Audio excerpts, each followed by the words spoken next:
que iba a ser, o que fue llevado al matadero en Hechos 8:32.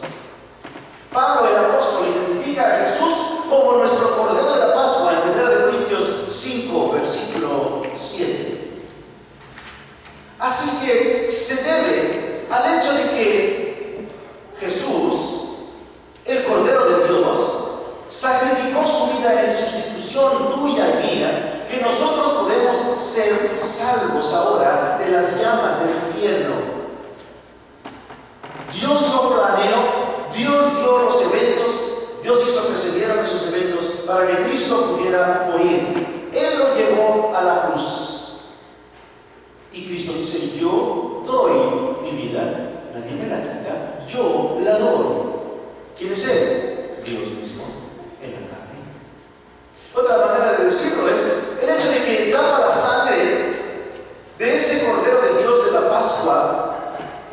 Gracias a esa sangre, nuestros pecados son completa y totalmente y para siempre limpiados.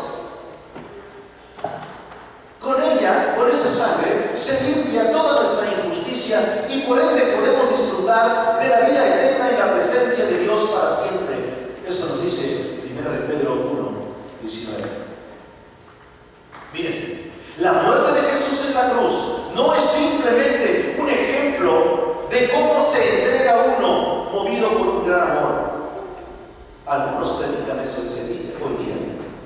Dicen que Cristo no fue sacrificado, que simplemente fue un ejemplo de gran amor. No es cierto, no es simplemente un gran amor. Hubo muerte allí. Tampoco fue la muerte de Jesús un simple abuso de parte del Padre, no, para nada. Jesús es mucho más que un ejemplo de amor, es mucho más que eso. Y el Padre no fue ningún monstruo cruel que sadísticamente y sin necesidad sacrifica a su Hijo. Miren, el hecho de que Jesús muere en la cruz, el hecho de que el Hijo de Dios, que Dios mismo en la carne muere en la cruz, nos comprueba que hacía falta que eso sucediera. No había ningún otro sacrificio posible que nos pudiera haber quitado el pecado. Si lo hubiese habido, Dios lo hubiera puesto, pero no había ningún otro sacrificio disponible. No había ningún otro sacrificio suficiente. No había ningún otro sacrificio que pudiera lograr lo que la muerte de Jesús logró. Y por lo tanto, Dios lo manda a la cruz. Jesús fue una víctima inocente, quien conforme al plan de Dios muere en nuestro lugar para satisfacer la ira de Dios. La ira de Dios en contra del pecado. Isaías escribe en Isaías capítulo 53, versículos 10 al 11. Escuchen esto, si quieren vayan ahí. Isaías 53:10. Miren lo que dice, escuchen. Pero quiso el Señor, ¿de cuál Señor está hablando aquí? Yahvé, el Padre. Pero quiso el Señor quebrantarle, sometiéndole a padecimiento. ¿Quién lo quiso quebrantar? Dios Padre. ¿Quién lo sometió a padecimiento? Dios Padre. Luego continúa el versículo. Cuando Él se entregue a sí mismo como ofrenda de expiación, verá a su descendencia, prolongará sus días y la voluntad del Señor en su mano prosperará. Está hablando de Cristo, está hablando de su expiación y que gracias a su expiación Él verá descendencia. ¿Qué es eso? Creyentes, tú y yo. Y en base a su expiación, Cristo prolongará sus días, es decir, tendrá y dará la vida eterna. Y luego dice, y la voluntad del Señor en su mano prosperará, es decir, Él será el rey, Él será el jefe, Él será el todo de todo, el Señor de señores y el Rey de reyes, en base a su expiación. Versículo 11. Debido a la angustia de su alma, Él lo verá y quedará satisfecho. ¿Quién? Dios Padre. Dios Padre que no satisfecho con el sacrificio de Jesús, no satisfecho porque sufrió, no satisfecho porque fue burlado, sino satisfecho porque en base a ese sufrimiento y a esas burlas y a todo lo demás que Él padeció, en base a eso, tú y yo podemos ser salvos. Eso fue lo que hizo Dios estar satisfecho. Por su conocimiento, el justo, mi siervo, justificará a muchos. ¿Quién justificará a muchos? Cristo. Y castigará las iniquidades de ellos. ¿Cuáles? Los que no creen.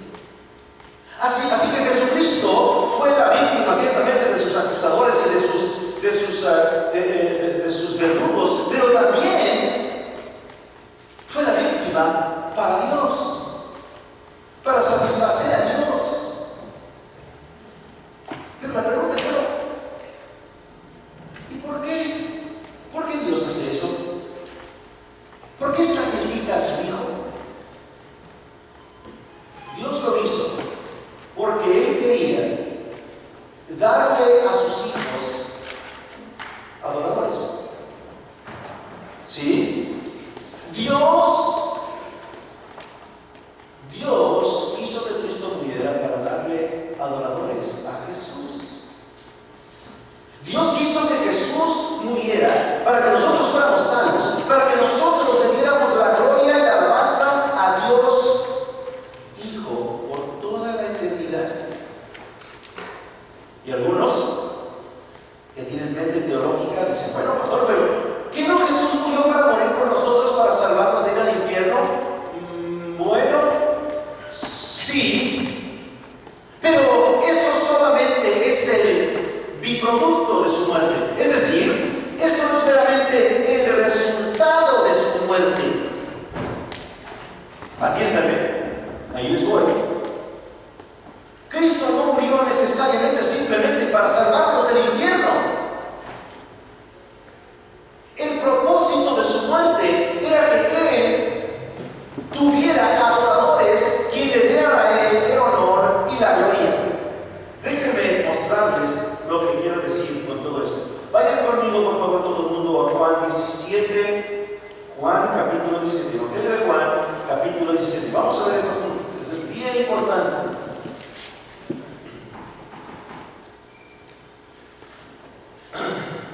Leemos en Juan capítulo 17, versículo 1. Estas cosas habló Jesús y alzando los ojos al cielo dijo: Padre, la hora ha llegado, glorifica a tu Hijo para que el Hijo te glorifique a ti. Versículo 2.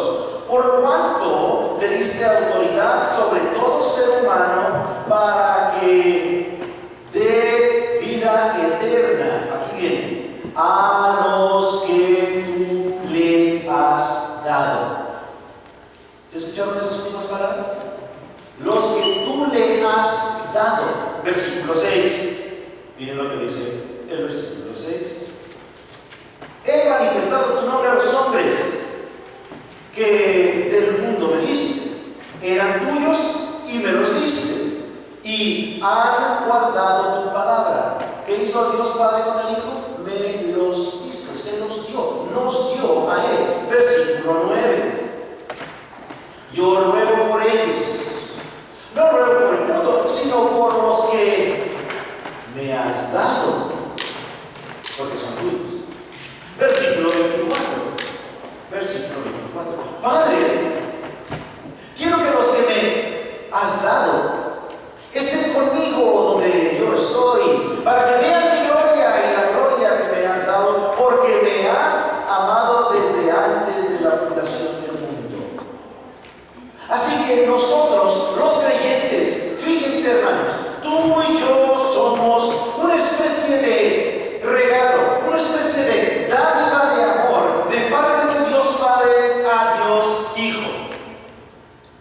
Tú y yo somos un regalo de Dios Padre a Dios Hijo. Algunos regalos se ven más bonitos que otros. Sus obras son más buenas. Se ven más bonitos.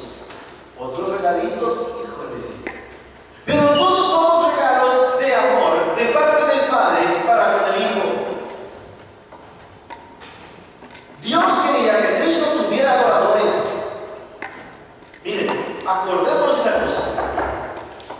Si no hubiera sido por la muerte, sepultura y resurrección de Jesucristo, todo mundo, sin excepción, se hubiera ido ¿a dónde? Al infierno. Dios tenía que hacer algo para evitar que todos se fueran al infierno, porque si todos se fueran al infierno, entonces Dios hubiera tenido que crear a otra raza humana para alabar a Cristo. Pero no. Dios nos amó, aún así, con todos nuestros pecados, con toda nuestra porquería, Dios nos amó y quería rescatarnos para que nosotros adoráramos a Jesús. ¿Se acuerdan de Juan 4, 23 y 24, donde está hablando, bueno, en todo el capítulo 4, donde está hablando Jesús con la mujer samaritana? Y Cristo le dice, es que Dios quiere adoradores, aquellos que adoren a Dios en espíritu y en verdad. Por eso es que Jesús murió en la cruz, para que Dios, Jesucristo, tuviera adoradores que le adoraran. Y para que eso sucediera, los futuros adoradores tenían que ser salvos del infierno. Así que el salvarnos del infierno es simplemente el resultado del plan de Dios, de que Jesús tuviera adoradores quien le glorificara. Ahora, este regalo de amor para Cristo no le llegó sin un precio. Ahora, atiendan. En la antigüedad, el novio pagaba un dote por una novia, por su novio. El dote era una especie de pago que él entregaba, ya fuese dinero o joyas o cualquier otra cosa, pero era algo que el novio pagaba por el derecho de tener el privilegio de casarse con esa mujer. Lo mismo es cierto tocante a Jesucristo. En las Escrituras a Jesús se le identifica como el novio. Juan el Bautista le llama el novio a Jesús en Juan capítulo 3, versículo 29. Es más, Jesucristo mismo, de sus propios labios, dice que Él es el novio. Mateo 9:15. Lucas 2:19 dice la misma cosa. Y 2:20. Y Mateo 25, versículo 6. Jesús se identifica como el novio. ¿Y la novia? ¿Quién es? La novia es la iglesia. Apocalipsis 19, versículo 7, Apocalipsis 21, versículo 9. Tú y yo, los que formamos parte de los creyentes, los que somos adoradores en espíritu y en verdad, los que somos parte de la iglesia, nosotros somos la novia. ¿Y cuál fue el dote de Jesús? Jesús tuvo que pagar un dote muy alto, un precio muy, pero muy alto por su novia. Él tuvo que pagar con el precio máximo, su vida. Él pagó ese precio al morir en la cruz como un criminal común y corriente. Por esta razón, la cruz es tan importante, tan significativa al cristianismo. Es increíble para mí. Yo me hablaba con un cristiano y pensé que la cruz, no era tan importante para él la cruz. Y yo no entiendo por qué los cristianos dan tanta importancia a la cruz. Se me es increíble que los cristianos no entiendan la importancia de la cruz. Es más, los no cristianos en muchas instancias entienden el valor, la importancia, el significado de lo que se logró en la cruz mucho más que los creyentes mismos. Y puesto que esto es así, los no creyentes muchas veces buscan remover, quitar las cruces de los lugares públicos o de cualquier otro lugar donde aparecen.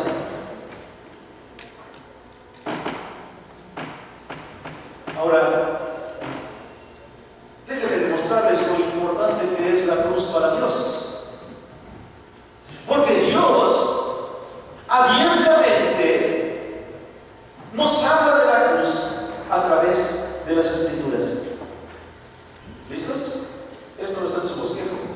Así que pongan el turbo a la pluma, porque ahí vamos.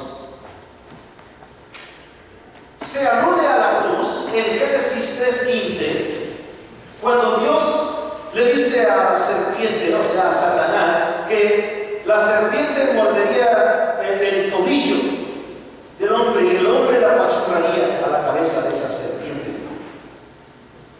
Se habla de la cruz en el sacrificio de Abel, en Génesis 4:4, cuando él trae el cordero y a Dios le agrada. Se habla de la cruz cuando se da el arca de Noé que salva a su familia en Génesis 6:10 y 18. Además, se ve la cruz en el cordero que Dios provee en sustitución de la muerte de Isaac en el monte en Génesis 22:7-14. Además, la cruz se ve reflejada en todos aquellos corderos que Israel solía sacrificar en recordatorio de cómo Dios puso en libertad a Israel en Egipto, según Éxodo 12:1-20.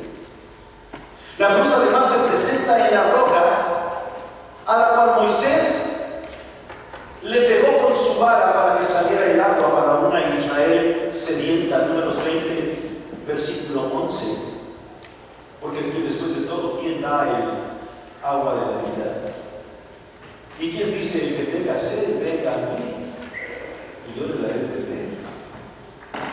Además, la cruz se ve reflejada en esa serpiente de bronce que fue levantada en lo alto de una asta, y que cuando la gente de Israel levantaba sus rostros para ver a esa serpiente, entonces era sanada de las mordeduras de las serpientes que Dios había mandado para castigar la idolatría del pueblo, según Números 21:8.